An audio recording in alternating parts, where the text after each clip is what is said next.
कहते हैं मनुष्य के जीवन में सबसे भारी बोझ वह नहीं होता जो दिखाई देता है, बल्कि वह होता है जो यादों के रूप में भीतर चुपचाप बैठा रहता है। बहुत समय पहले मगध देश में एक युवक रहता था। नाम था सोमक। धन था, प्रतिष्ठा थी, सब कुछ था, लेकिन मन शांत नहीं था। सोमक हर समय बीते हुए कल में जीता था। किसी ने वर्षों पहले जो अपमान किया था वह आज भी उसके मन में ताजा था। किसी व्यापार में जो हानि हुई थी वह हर रात उसे सोने नहीं देती थी। बचपन में पिता के कठोर शब्द आज भी उसके हृदय में गूंजते रहते थे। लोग उसे हंसता देखते थे, लेकिन वह स्वयं जानता था कि उसकी हंसी के भीतर थकान है। उसकी नींद में भी स्मृतियां जागती थीं। एक दिन उसने सुना कि श्रावस्ती में गौतम बुद्ध आए हुए हैं। कहा जाता था कि वे बिना कुछ बदले केवल दृष्टि बदल देते हैं। सोमक उनके पास पहुंचा और उनके चरणों में बैठकर बोला, भंते, मेरा मन कबाड़ खाने जैसा हो गया है। पुरानी बातें, पुराने घाव, पुरानी हार, मैं वर्तमान में जी ही नहीं पाता। क्या कोई मंत्र है जिससे मन हल्का हो जाए? बुद्ध ने उसकी ओर देखा। उनकी दृष्टि में न दया थी, न आश्चर्य, बस एक गहरी शांति थी। वे बोले, मंत्र तो है सोमक, पर उससे पहले एक छोटा सा कार्य करो।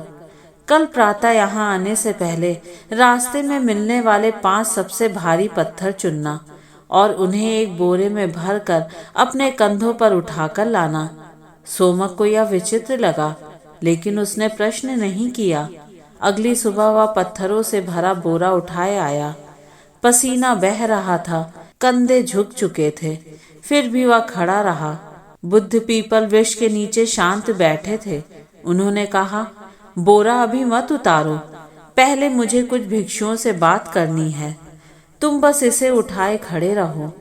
समय बीतता गया। थोड़ी देर में सोमक की टांगे कांपने लगी, कंधों में जलन होने लगी। पत्थर जैसे पहले से कहीं अधिक भारी हो गए। आखिरकार वह व्याकुल होकर बोल पड़ा, भंते, अब और नहीं, यह बोझ मुझे तोड़ देगा, कृपया इसे उतारने दें। तब बुद्ध ने शांति से पूछा, सोमक, यह बोझ तुम्हें कब भारी लगा? जब तुमने इसे उठाया था या अब? सोमक बोला, पहले तो सहन हो गया था, पर जितनी देर उठाए रखा उतना ही भारी होता गया। अब तो ऐसा लगता है जैसे यह बोरा नहीं, पहाड़ है। बुद्ध मुस्कुराए और बोले, यही तुम्हारे मन का सत्य है। दुख घटना में नहीं होता, दुख उसे थामे रखने में होता है। जो अपमान तुम्हें आज कष्ट दे रहा है वह उस दिन इतना भारी नहीं था।